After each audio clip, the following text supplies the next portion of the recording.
तो अब सबसे पहले बात बिहार की करेंगे, जहां रेलवे परीक्षा में धांधली के खिलाफ सड़कों पर उतरे छात्रों ने एक दिन का बंद रखा। छात्रों का गुस्सा टीचरों और छात्रों के खिलाफ मुकदमे को लेकर है। छात्रों के समर्थन में कई सियासी दल भी अब आ गए हैं।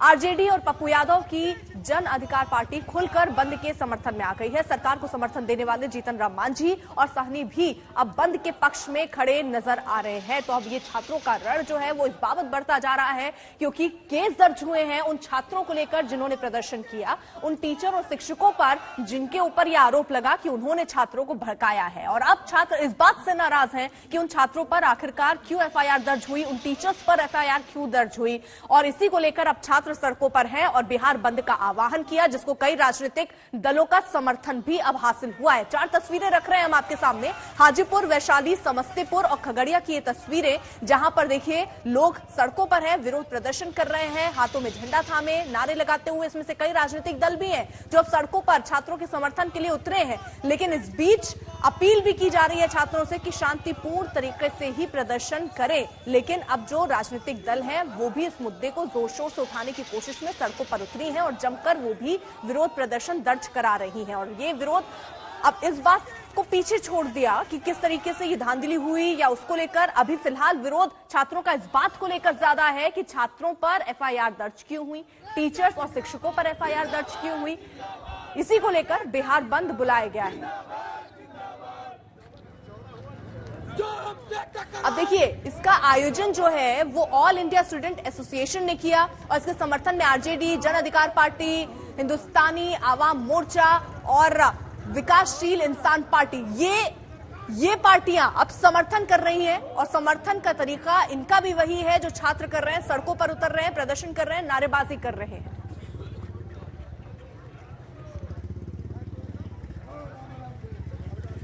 तो वहीं देखिए जहां एक तरफ आरजेडी, जन अधिकार पार्टी ये समर्थन में उतरे हैं, वहीं हिंदुस्तानी आवाम मोर्चा, विकासशील इंसान पार्टी इस वक्त जो सरकार है उसमें साथ में है। और अब उनका विरोध, यानी वो अगर सरकार का विरोध कर रहे हैं और स्टूडेंट के समर्थन में आए तो अब सरकार की, नीतीश सरकार की मुश्किलें भी इससे बढ़ती हुई नजर आ रही हैं। जीतन राम मांझी, मुकेश सहनी, इन्होंने बाकायदा ये ऐलान किया कि वो छात्रों के साथ है और वो समर्थन कर रहे हैं बिहार बंद का। इस बात का समर्थन कर रहे हैं कि जो धांधली हुई उसमें देरी क्यों हो रही है। उस पर कमेटी हालांकि बनाने के बाद रेल मंत्रालय की तरफ से, रेल मंत्री की तरफ से खुद कहा गया कि एक कमेटी बनाई गई है, अब जल्द ही इस पर कोई फैसला लिया जाएगा। लेकिन वो सारी बातें इस वक्त एक तरफ है, महत्वपूर्ण यहां ये हो गया है, छात्र ये कह रहे हैं कि हम शांतिपूर्ण तरीके से 14 तारीख से प्रदर्शन कर रहे थे, हमने ट्विटर पर कई बार अपनी बातें कही, हमारी बात जब नहीं सुनी गई उसके बाद हम सड़कों पर उतरे और उसके बाद भी शांतिपूर्ण तरीके से हम अपनी बात कह रहे थे, लेकिन पुलिस ने ही उन पर लाठियां भांजी। उसके बाद ये छात्र आक्रोशित हुए और अब जाकर छात्रों पर ही एफआईआर, शिक्षकों पर ही एफआईआर हो रहा है और इसी के विरोध में अब छात्र सड़कों पर हैं और आज ये बंद का आह्वान करते हुए नारेबाजी कर रहे हैं।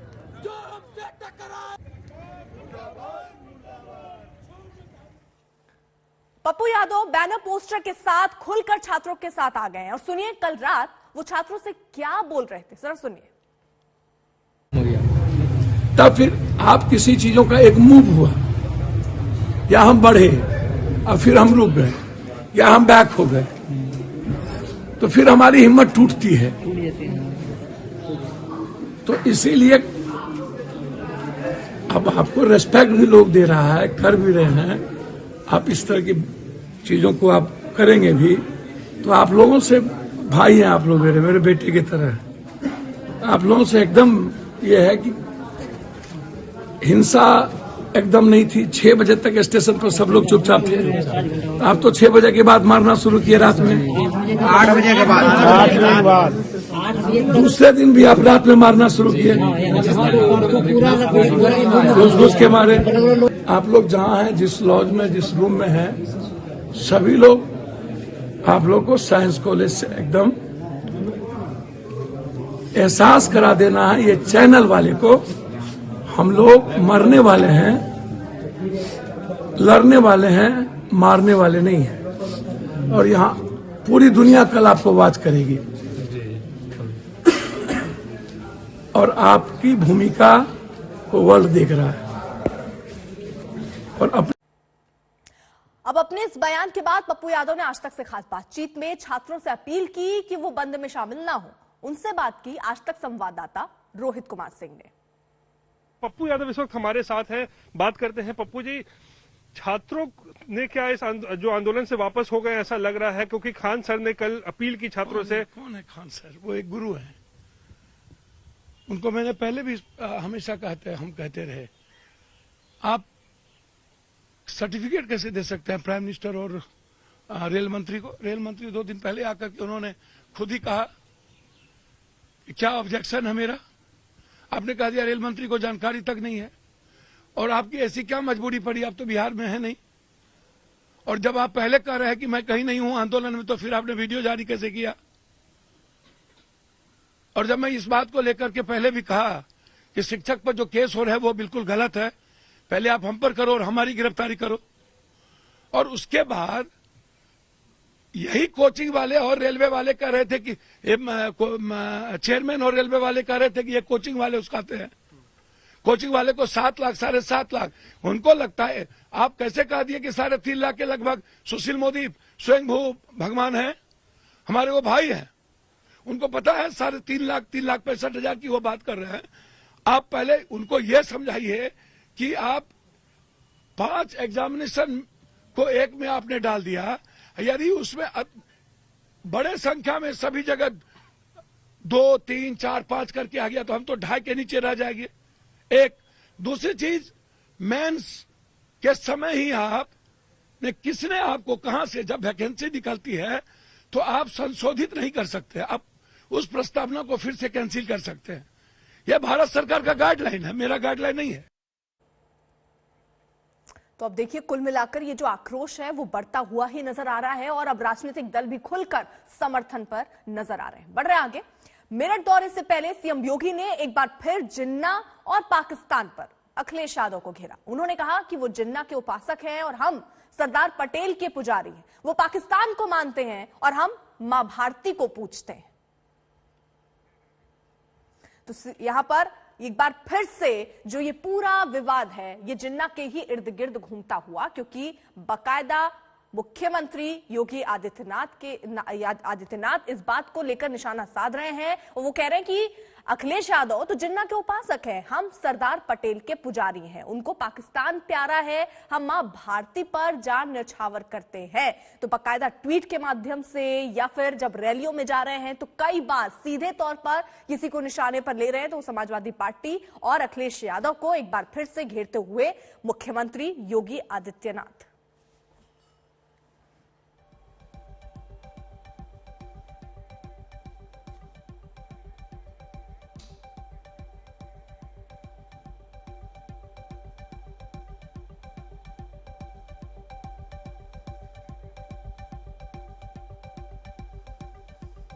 तो उत्तर प्रदेश में जिस तरीके से देखिए चुनावी समर गरमा रहा है, वैसे वैसे बयानबाजियों का नया नया दौर सामने आ रहा है, जहां एक तरफ जिन्ना की बात कहकर अखिलेश यादव उसके बाद बैकफुट पर चले गए, लेकिन बीजेपी के सामने ये एक मुद्दा सा बन गया। बार बार चाहे वो ट्वीट के माध्यम से हो या रैलियों के माध्यम से हो, चाहे योगी आदित्यनाथ हो या जेपी नड्डा हो, हर कोई ये मुद्दा उठाने की कोशिश कर रहा है।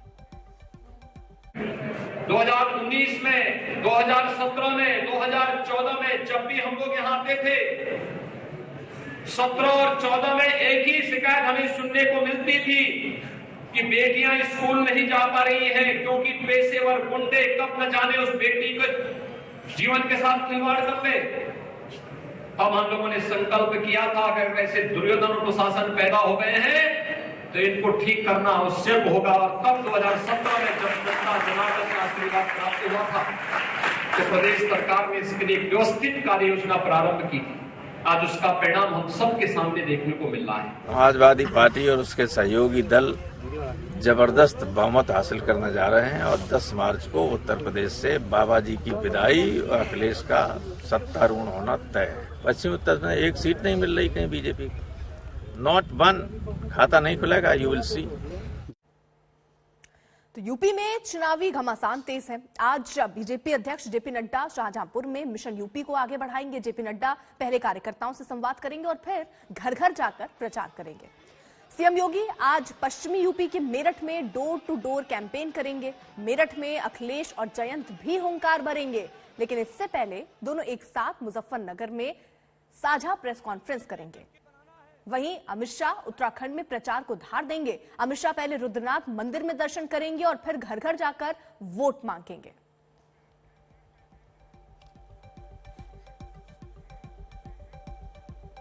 औपचारिक रूप से एयर इंडिया को टाटा कह दिया। इसके साथ ही करीब 69 साल बाद एयर इंडिया फिर से टाटा ग्रुप के हाथों में आ गई। यानी अब से एयर इंडिया सरकारी से एक प्राइवेट एविएशन कंपनी बन गई है।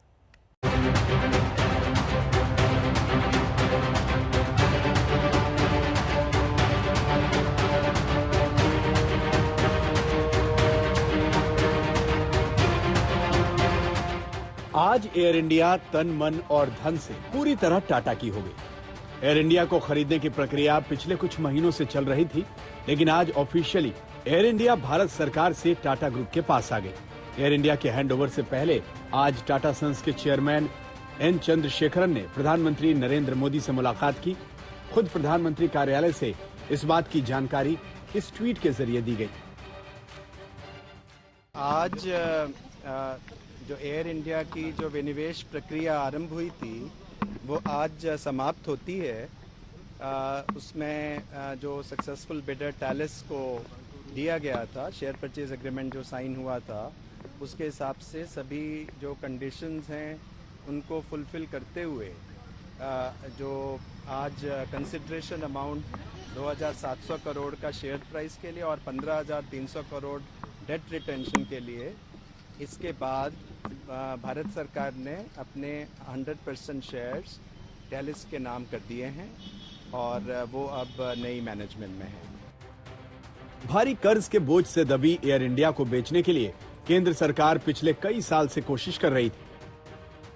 2018 में सरकार ने एयर इंडिया की 76% हिस्सेदारी बेचने का फैसला किया, लेकिन इस डील में किसी भी कंपनी ने रुचि नहीं दिखाई। इसके बाद 2020 में सरकार ने एयर इंडिया की 100% हिस्सेदारी बेचने का फैसला किया। 2021 में स्पाइस जेट ने इसे खरीदने के लिए बोली लगाई, लेकिन अक्टूबर 2021 में टाटा ग्रुप ने सारी कंपनियों को पीछे छोड़ते हुए एयर इंडिया को 18,000 करोड़ रुपए की बोली लगाकर खरीद लिया। पूरी तरह से जो 100% जो शेयर होल्डिंग है अब एयर इंडिया की टाटा सन्स के पास है। एन चंद्रशेखरन टाटा सन्स के चेयरमैन जो है, यहाँ पहुंचने से पहले, एयरलाइन हाउस पहुंचने से पहले प्राइम मिनिस्टर से मिलने गए उनके घर पर और इस फॉर्मेलिटी को उन्होंने पूरा किया। जो प्राइवेटाइजेशन और डाइवेस्टमेंट का प्रोसेस था एयर इंडिया का, जो 2017 में कैबिनेट के इन प्रिंसिपल अप्रूवल से शुरू हुआ था, वो आज जाकर खत्म हुआ। एयर इंडिया का वापस टाटा के पोर्टफोलियो में शामिल होने का ये फैसला सिर्फ एक बिजनेस डीलिंग नहीं, ये एक इमोशनल फीलिंग भी है। 8 अक्टूबर को एयर इंडिया की घर वापसी पर खुश होते हुए टाटा ग्रुप के चेयरमैन रतन टाटा ने ट्वीट करके लिखा, वेलकम बैक एयर इंडिया। इस ट्वीट में रतन टाटा ने एक हवाई जहाज और घर का आइकन भी लगाकर यह मैसेज दिया कि एयर इंडिया वापस अपने घर आ गई है। इस मौके पर रतन टाटा की भावुकता जीआरडी टाटा तक भी पहुंची। इस ट्वीट में जीआरडी की यादगार फोटो के साथ उन्होंने लिखा, आज जीआरडी टाटा होते तो बेहद खुश होते। अब ये भी समझिए कि आखिर इस 18,000 करोड़ की डील में टाटा को क्या क्या मिला। इस डील के तहत टाटा से यह समझौता भी किया गया है कि सरकार को टाटा ग्रुप 2,700 करोड़ रुपए नकद देगा और एयर इंडिया पर बकाया 15,300 करोड़ रुपए के कर्ज की देनदारी भी होगी। इस डील के तहत टाटा को न केवल एयर इंडिया बल्कि एयर इंडिया एक्सप्रेस की भी 100% हिस्सेदारी और कार्गो और ग्राउंड हैंडलिंग कंपनी AISATS की 50% हिस्सेदारी मिली है। एयर इंडिया साल 2007-2008 में इंडियन एयरलाइंस के साथ विलय के बाद से ही लगातार घाटे में चल रही थी। पिछले साल 31 अगस्त को उस पर कुल 61,562 करोड़ रुपए का बकाया था। इसमें से 15,300 करोड़ रुपए का कर्ज टाटा चुकाएगी। टाटा के सामने सबसे बड़ी चुनौती एयर इंडिया को घाटे से उबारकर मुनाफा कमाने वाली कंपनी बनाना है। इसके लिए एयर इंडिया की सरकारी कंपनी वाली इमेज हटाने के लिए बेहतर सर्विस देने वाला मेकओवर करना होगा, क्योंकि 69 साल पहले टाटा ग्रुप ने इसी मकसद से एयर इंडिया को शुरू किया था।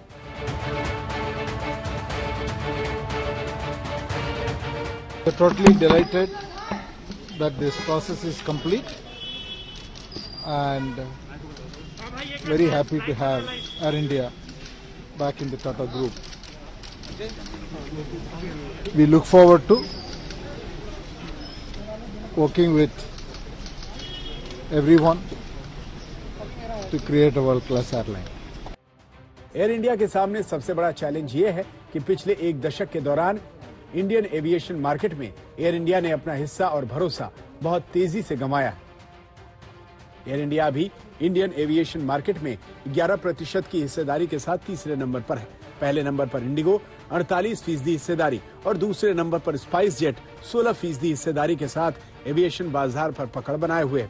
टाटा के सामने इन प्राइवेट कंपनियों की टक्कर लेकर एयर इंडिया को टॉप पर पहुंचाने का प्रेशर होगा। पौलमी साहा के साथ आज तक ब्यूरो। 2 साल से रेलवे में भर्ती का इंतजार कर रहे छात्र आज सड़कों पर उतर आए हैं। कथित धांधली के खिलाफ छात्र संगठनों के बिहार बंद को महागठबंधन समेत एनडीए के सहयोगियों के समर्थन ने सरकार की अब टेंशन बढ़ा दी। जगह जगह आगजनी हुई, उग्र प्रदर्शन की तस्वीरें सामने आ रही हैं। आरजेडी नेता तेज प्रताप यादव और जन अधिकार पार्टी के नेता पप्पू यादव यहां समर्थन में खड़े नजर आए। वहीं एनडीए के सहयोगी और नीतीश सरकार में शामिल जीतन राम मांझी और मुकेश सहनी ने भी बिहार बंद का अब समर्थन कर दिया। इससे क्या हुआ है, सरकार की मुश्किलें अब बढ़ेंगी, क्योंकि जो सरकार में है, साथ में है, एनडीए गठबंधन में है, वो अगर उतर आए तो ऐसे में सरकार की चिंताएं और बढ़ने वाली हैं। सुशील कुमार मोदी ने छात्रों को हालांकि भरोसा दिया, सरकार उनकी सारी मांगों से सहमत है और प्रदर्शन का रास्ता छोड़ने की अपील न सिर्फ वो कर रहे हैं, बल्कि अश्विनी वैष्णव भी, रेल मंत्री भी बाकायदा सामने आकर कह रहे हैं कि एक जांच कमेटी बनाई गई है, जल्द ही कोई फैसला होगा। वहीं राज्य सरकार भी उनके खिलाफ दमन की कार्रवाई ना करे, ये बात सुशील मोदी कह रहे हैं।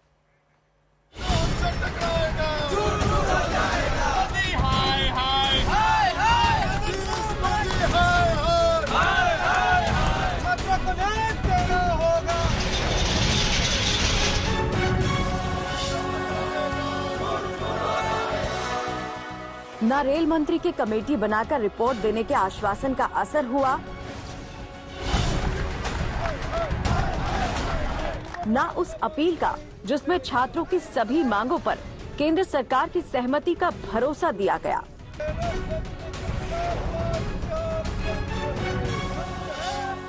रेलवे भर्ती में कथित धांधली पर बुलाया गया बिहार बंद सुबह होते ही आक्रोश की आग में सुलगता नजर आया।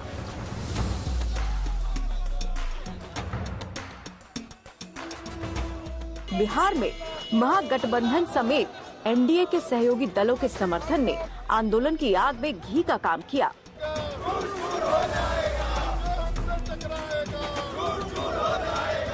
प्रदर्शनकारियों पर बिहार से यूपी तक बरसी पुलिस की लाठियों और खान सर समेत 6 कोचिंग संचालकों के खिलाफ पटना में दर्ज एफआईआर ने बहाली पर बवाल को बंद तक ला खड़ा किया। नतीजा, सुबह से ही शहर शहर हंगामा, आगजनी और रास्ते रोकने का संग्राम छिड़ा नजर आया।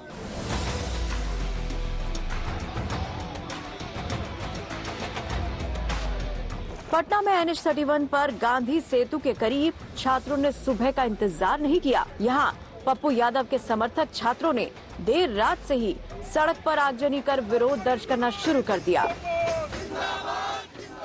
पॉलिटिकल पार्टी जितनी विपक्षी पार्टियां हैं यहाँ पे, आरजेडी हो, कांग्रेस हो या पप्पू यादव की पार्टी हो, ये तमाम पार्टियां बंद का उन्होंने समर्थन किया। लेफ्ट पार्टी है, उन्होंने भी समर्थन किया, जिसका असर जो है राज्य के दूसरे हिस्सों में दिख रहा है। कहीं कहीं सड़कों को जाम किया गया है, कहीं ट्रेन दरभंगा में ट्रेन रोकी गई है, गांधी सेतु हाजीपुर में जाम किया गया है। तो इस तरह की खबरें आ रही है। लेकिन जो स्टूडेंट वाकई जो आरआरबी और एनटीपीसी की परीक्षा को लेकर जो आक्रोशित थे, वो अभी नजर नहीं आ रहे हैं, जो जिनका प्रदर्शन 3 दिन पहले चाहे 2 दिन पहले हम लोग देखा करते थे। वहीं हाजीपुर में आरजेडी के विधायक मुकेश रोशन समर्थकों के साथ सड़क पर कूद पड़े और गांधी सेतु की ओर जाने वाले ट्रैफिक को ठप कर दिया।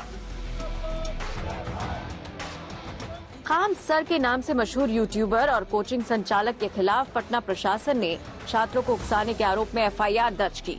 देर रात उन्होंने वीडियो जारी कर छात्रों से किसी भी हाल में बंद में शामिल न होने की अपील की। किसी भी डिस्ट्रिक्ट का कोई भी लड़का कल कोई भी प्रोटेस्ट या वायलेंस नहीं करेगा। हम कोई भी शिक्षक, हम हो या कोई टीचर, सारे टीचर परेशान हैं कि कल के प्रोटेस्ट को कैसे भी रोकिए। सारे टीचर से भी कहते हैं कि आप लोग तत्काल वीडियो रिलीज कीजिए कि कल कोई भी स्टूडेंट किसी भी डिस्ट्रिक्ट का हो। रेलवे को इंटेलिजेंस मिला है, रेलवे इंटेलिजेंस वाले हमको कह रहे हैं कि गोरखपुर के कुछ लड़के प्रोटेस्ट कर रहे हैं। गोरखपुर के लड़के क्या अलग से हैं? आप कहीं के भी हो, बिहार, नवादा, नालंदा, कहीं के भी हैं, आप कल कोई प्रोटेस्ट नहीं करेंगे। आपकी मांगों को माना जा चुका है। ये बंद अखिल भारतीय छात्र संगठन AISA ने बुलाया है। उसने कमेटी बनाकर 4 मार्च तक रिपोर्ट देने की बात को यूपी चुनावों के मद्देनजर साजिश करार दिया है। उसके बुलाए बंद के समर्थन में सियासी दल उतर आए और पटना में महागठबंधन की बैठक में इस समर्थन का ऐलान कर दिया गया। फिर आप किसी चीजों का एक मूव हुआ, या हम बढ़े और फिर हम रुक गए, या हम बैक हो गए, तो फिर हमारी हिम्मत टूटती है। तो इसीलिए अब आपको रेस्पेक्ट भी लोग दे रहा है, कर भी रहे हैं।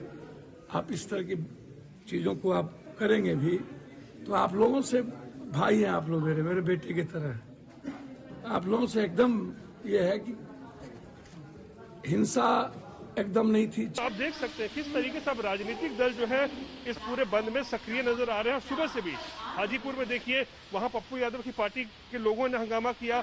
खगड़िया में देख लीजिए, नवादा में देखिए, आरजेडी के लोग जो हैं वो सड़कों पे उतरे हुए हैं। तो मामला अब थोड़ा सा कुछ लगता है छात्रों से आगे बढ़कर अब राजनीति की तरफ चला गया है, क्योंकि छात्र कम नजर आ रहे हैं सड़कों पर, लेकिन राजनीतिक दलों के समर्थक, उनके कार्यकर्ता वो इस बंद को सफल बनाने की पूरी कोशिश कर रहे हैं। दूसरी तरफ कोचिंग संचालकों को मालूम है कि शरारती तत्व बंद का नाजायज फायदा उठा सकते हैं, लिहाजा वो छात्रों से घर पर रहने की अपील करते रहे। मगर बंद के नाम पर सड़कों पर सुबह से ही बवाल शुरू हो गया। इस बवाल को टालने के लिए बिहार के पूर्व डिप्टी CM और सुशील कुमार मोदी ने भी कल शाम दावा किया कि रेल मंत्री छात्रों की सभी मांगों से सहमत हैं। वहीं उन्होंने राज्य सरकारों से भी छात्रों के खिलाफ दमन की कार्रवाई से बचने की अपील की। कि NTPC के परीक्षा के अंदर एक छात्र एक रिजल्ट की जो मांग है उस पर उन्होंने सहमति प्रकट की है और कहा कि 3.5 लाख और छात्रों का रिजल्ट प्रकाशित किया जाएगा। और दूसरा ग्रुप D की 2 परीक्षा के स्थान पर 1 परीक्षा की जो मांग थी उस पर भी उन्होंने सहमति प्रकट की है। तो इसे मैं छात्रों से अपील करूंगा कि जो 2 मुख्य मांगे थी, ग्रुप D की 1 परीक्षा और NTPC की परीक्षा में 1 छात्र 1 रिजल्ट, उन दोनों पर उन्होंने सहमति प्रकट की है। इस अपील के बावजूद बिहार बंद को लेकर यूपी तक हड़कंप है। यूपी के DGP ने सभी जिलों के SSP, DM को अलर्ट रहने का निर्देश जारी किया है। गोरखपुर, प्रयागराज और वाराणसी में खास चौकसी बरती जा रही है। प्रशासन भी मानता है कि छात्रों का यह आंदोलन नेतृत्व विहीन है और अराजक तत्व इसका फायदा उठा सकते हैं, लिहाजा ऐसे लोगों से सख्ती से निपटने के निर्देश भी जारी कर दिए गए हैं। पटना में रोहित कुमार सिंह और लखनऊ में संतोष शर्मा के साथ आज तक ब्यूरो। तो चलिए सीधे लिए चलते हैं आपको पटना। 2 सहयोगी हमारे साथ वहां से जुड़ चुके हैं, रोहित सिंह हैं और सुजीत झा हमारे साथ हैं। रोहित, जल्दी से पहले आप तस्वीरें दिखा दीजिए, क्योंकि यहाँ जो शिक्षक हैं वो अब बाकायदा अपील कर रहे हैं कि छात्र सड़कों पर ना उतरे। इन अपील का कुछ असर दिख रहा है या स्थितियां कुछ अलग दिख रही? जी देखिए, मैं बताता हूँ, स्थितियां वाकई में बिल्कुल अलग दिख रही हैं, क्योंकि कल जिस तरीके से खान सर ने छात्रों से अपील की कि वो इस बंद में अब शामिल ना हो क्योंकि सरकार ने उनकी बात मान ली है, उसके बाद अब इस बंद में छात्र कम और राजनीतिक दल जो है वो ज्यादा सक्रिय नजर आ रहे हैं। अब देखिए, पटना यूनिवर्सिटी से ये ऑल इंडिया स्टूडेंट्स एसोसिएशन के जो छात्र हैं वो यहाँ पर जो है कारगिल चौक पर मार्च करते हुए यहाँ पर पहुंचे हैं और पुलिस यहाँ पर भारी संख्या में तैनात है इनको रोकने के लिए। और इसी तरीके से जो है पप्पू यादव की पार्टी के लोग जो है, जन अधिकार पार्टी के, वो काफी सक्रिय जो है वो इसमें नजर आ रहे हैं। तो इसलिए सवाल ये उठ रहा है कि जो पूरा मुद्दा जो ये आंदोलन शुरू हुआ था छात्रों को लेकर, उसमें अब छात्र कम नजर आ रहे हैं, राजनीतिक दल जो है उनकी सक्रियता काफी बढ़ गई है। कुछ लोगों से बात करते हैं। क्या नाम है? कुंदन कुणाल नाम हुआ सर। किससे हैं आप? कहाँ से? सर हम sir all India student federation से हैं सर। सरकार रेलवे का एग्जाम दिया था? सर रेलवे के एग्जाम दिए सर। सर ने मेरे को बोला था कि तुम्हारा रिजल्ट आउट है, लेकिन सर ऐसी धांधली हुई रिजल्ट में कि सर उसमें मेरा रिजल्ट नहीं आया सर। उसमें सर बहुत कम नंबर आया सर। ये कैसे चेक करते हैं सर? सरकार हमें बताए सर कैसे बरगलाती है सर। मोदी सरकार बताए कि 8 सालों में कितना रोजगार दिया है सर। 1,25,00,000 वैकेंसी बढ़ाई थी सर, मात्र 10,000 बहाली दिया सर। अच्छा अर्पिता, मैं दिखाऊं यहाँ पे, देखिए ये ASF के जो लोग हैं ये यहाँ एक मैकडोनल्ड्स के दुकान में यहाँ पे घुस रहे हैं। ये देख लीजिए, यहाँ पर जो है मैकडोनल्ड्स के दुकान पर यहाँ पर देखिए हमला बोला जा रहा है और यहाँ पे बंद करने की, यहाँ पे देखिए बंद करवाया जा रहा है। यहाँ पर ये जो सिनेमा हॉल है, नीचे खाने की दुकान है, खुली हुई है, लेकिन यहाँ पे देखिए जबरन जो है अब इन दुकानों को जो है वो बंद करवाया जा रहा है। आप लोग गोदी मीडिया का तो बहिष्कार कर देंगे, क्योंकि जब हमने 9 मिलियन ट्वीट किया था तब आप लोग कहाँ थे? आज जब हम लोग सड़क पर हैं तब आप यहाँ आए हैं। जब मेरा 9 मिलियन ट्वीट हुआ था आप कहाँ थे? ये बताइए, आप सवाल कीजिए। जब मेरा 9 मिलियन ट्वीट हुआ था तभी गोदी मीडिया।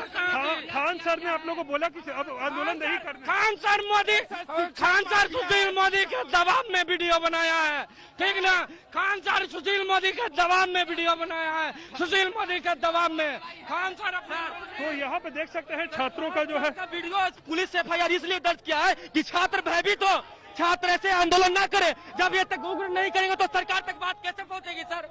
डराने का प्रयास है। यहाँ पे देख रहे हैं जो छात्रों का आरोप है, वो कह रहे हैं कि खान सर से वो वीडियो जो है जबरन डरा के धमका के जो है उनसे बनवाया गया है और इसीलिए इसका विरोध कर रहे हैं। लेकिन यहाँ बिहार बंद में जो, जैसे मैं बता रहा था, छात्र वैसे कम नजर आ रहे हैं, राजनीतिक दल जो है वो ज्यादा सक्रिय फिलहाल जो है इसमें नजर आ रहे हैं। और ये मार्च जो है अभी निकला जो है पटना यूनिवर्सिटी से, वो अब डाक बंगला चौराहे की तरफ जो है वो आगे बढ़ रहा है। अर्पिता, ठीक है, रहिए जरा आप साथ। सुजीत झा हमारे साथ, हमारे सहयोगी हैं। सुजीत, देखिए यहाँ बार बार ये अपील की गई छात्रों से कि वो अभी ना निकले, प्रदर्शन ना करें, उनकी बात मानी जा रही है, लेकिन राजनीतिक दल जो हैं वो बहुत ज्यादा सक्रिय है। आप जिस जगह पर हैं वहां पर क्या छात्र सड़कों पर हैं या राजनीतिक दल के नेता ही और कार्यकर्ता ही सड़कों पर हैं? जरा बताइए। देखिए कि जैसा कि हमारे सहयोगी रोहित बता रहे थे कि छात्र कम और राजनीतिक दल ज़्यादा नजर आ रहे हैं इस आंदोलन में। यही हालात यहाँ भी है। मैं डाकबंगला चौराहे पर हूँ और यहाँ पर जन अधिकार पार्टी यानी कि पप्पू यादव की पार्टी एक पहुँची है। डाकबंगला चौराहा वो जगह है पटना का जहाँ पर जब भी बंद हो या कोई राजनीतिक प्रदर्शन होते हैं वो यहीं पे होते हैं। और अभी तक केवल एक पार्टी पहुँची है, जबकि कई पार्टियों ने इस बंद का समर्थन किया। RJD ने किया है, कांग्रेस ने किया है, लेफ्ट पार्टियों ने किया है, लेकिन अभी तक केवल जन अधिकार पार्टी पहुंची है। सब पार्टियों को जो युवा विंग है वो लोग यहाँ पर आए हैं। हालांकि इनका जो रेलवे की परीक्षा थी RRB और NTPC की, उससे कोई बहुत ज़्यादा उसके बारे में नहीं जानते हैं, लेकिन वो छात्रों के समर्थन में खड़े हैं। छात्र जो वाकई जो पिछले 2-3 दिनों से जो प्रदर्शन चल रहा था, जो कि परीक्षा में धांधली को लेकर आक्रोशित थे, वो छात्र नजर नहीं आ रहे हैं, लेकिन पॉलिटिकल पार्टी के छात्र विंगों को आगे किया गया। अब देखिए यहाँ पर जन अधिकार पार्टी है, लेकिन पप्पू यादव यहाँ पर नहीं है। हाँ। उनके जो युवा, यानी देखिए इसीलिए शायद अब देखिए बाकायदा शिक्षक सामने आए, उन्होंने कहा कि आप ये अपील की कि अभी छात्र सड़कों पर ना उतरे, क्योंकि राजनीतिक पार्टियां भी, देखिए आज छात्र नहीं दिख रहे हैं, राजनीतिक पार्टियां ही अलग अलग जगहों पर, हमने आपको तस्वीरें दिखाई, राजनीतिक दल के नेता कार्यकर्ता सड़कों पर हैं। यूपी चुनाव में इस बार कांग्रेस भी जोर शोर से कूदी है। चुनाव अभियान की अगुवाई कर रही प्रियंका गांधी वाड्रा ने नारा दिया कि लड़की हूं, लड़ सकती हूं। लेकिन कल एक बार फिर इस नारे की हवा निकल गई। बदायूं से महिला कांग्रेस प्रत्याशी ने रोते हुए टिकट लौटाने का ऐलान कर दिया। क्या है ये पूरा मामला, रिपोर्ट देखिए। मेरी कमजोरी होती है, अगर मैं टिकट से पहले दावेदारी वापस लेती, मैं जनता के लिए काम करती हूँ, जनता के लिए काम करती रहूंगी। ओमकार जैसे लोगों से मैं डरती नहीं हूँ। उत्तर प्रदेश कांग्रेस में ये क्या हो रहा है? प्रियंका गांधी के लड़की हूं लड़ सकती हूं के नारे का ये क्या हाल हो गया? मैंने टिकट ला करके दिखाया, औरत कमजोर नहीं है, मेरी कमजोरी होती है, अगर मैं टिकट से पहले दावेदारी वापस लेती। हम लोगों को ये नहीं मालूम है कि आप जो ओमकार सिंह ने कहा वो मुझे पसंद नहीं आया। संगठन में बहुत कमजोरी, अगर ओमकार सिंह जैसे जिलाध्यक्ष है तो चुनाव लड़ना मुश्किल से नामुमकिन है। मैं कांग्रेस में नहीं रह सकती जब तक ओमकार यहाँ पर मौजूद है। मुसलमानी महिला कहके ये बदायूं के शेखुपुरा विधानसभा सीट से कांग्रेस उम्मीदवार फरहा नईम है।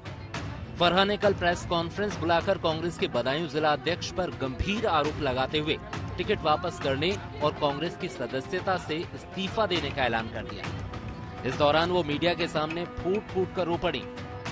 अकेले खिलाफत नहीं हो सकती जब तक प्रियंका गांधी जी नहीं सुनी। उन्होंने 10 साल रगड़ के राहुल जी से कहा, 10 साल सबसे कहा, 10 साल हो गए देखते हुए, लेकिन ओमकार सिंह जी को अभी भी प्रियंका गांधी जी ने नहीं सुनवाई करी। अगर मैं इस पे लड़ती रही तो ये ऐसे ही चलता रहेगा। एक कुर्बानी से मेरी और पूरा जिला सही होता है तो मैं अपनी कुर्बानी देने को तैयार हूँ। कांग्रेस प्रत्याशी फरहा नईम के मुताबिक वो प्रियंका गांधी के लड़की हूँ लड़ सकती हूँ वाले नारे से बहुत प्रभावित थी, लेकिन पार्टी में महिलाओं का घोर अपमान हो रहा है। मैं लड़की हूँ लड़ सकती हूँ नारे ने मुझे ताकत दी कि ओमकार सिंह जैसे लोगों को उखाड़ फेंकने के लिए प्रियंका गांधी जी ने कहा लड़की हूँ लड़ सकती हूँ। तभी मुझे ये समझ में आया कि ओमकार सिंह ने इतने अश्लील शब्द, अश्लील टिप्पणियां टिकट लेने के लिए मुझे एक मुसलमानी महिला कह दिया, मुझे बदायूं से निकलवाने की तरह तरह साजिश की, जबकि वो संगठन के जिला अध्यक्ष थे। लेकिन मैं ओमकार सिंह की छत्रछाया में रहकर चुनाव नहीं लड़ सकती। जब मैं खुद को सुरक्षित नहीं समझती हूँ तो और महिलाओं को सुरक्षा कैसे दे सकती हूँ। उधर फरहा नईम के आरोपों को कांग्रेस जिला अध्यक्ष ने आधारहीन बताया है। उन्होंने फरहा पर बीजेपी प्रत्याशी से डील करने का आरोप भी जड़ दिया। आरोप लगाना बहुत आसान काम है। किन कारणों से उन्होंने पर्चा वापस किया, क्या कारण रहे पार्टी की प्राथमिक सदस्यता से उन्होंने इस्तीफा दिया, ये वो क्या कारण है। जो मुझे सूचनाएं आ रही हैं कि उनकी सेटिंग हुई बसपा के कैंडिडेट मुस्लिम खान से, उनकी सेटिंग हुई। उन्हें जिस तरीके से उन्होंने आरोप लगाए हैं, मैं आरोप लगाने में इसलिए विश्वास नहीं करता क्योंकि जब तक प्रमाण ना हो तब तक आरोप लगाना ठीक नहीं है। यूपी कांग्रेस में कुछ दिनों के अंतराल में ये दूसरा मामला है जब कोई महिला इस तरह खुलकर पार्टी के खिलाफ सामने आई हो। इससे पहले लड़की हूँ लड़ सकती हूँ की poster girl Priyanka Maurya ticket न मिलने की नाराजगी की वजह से बीजेपी में चली गई थी। अंकुर चतुर्वेदी, बदायूं, आज तक। आज तक HD, सबसे तेज, सबसे ज्यादा।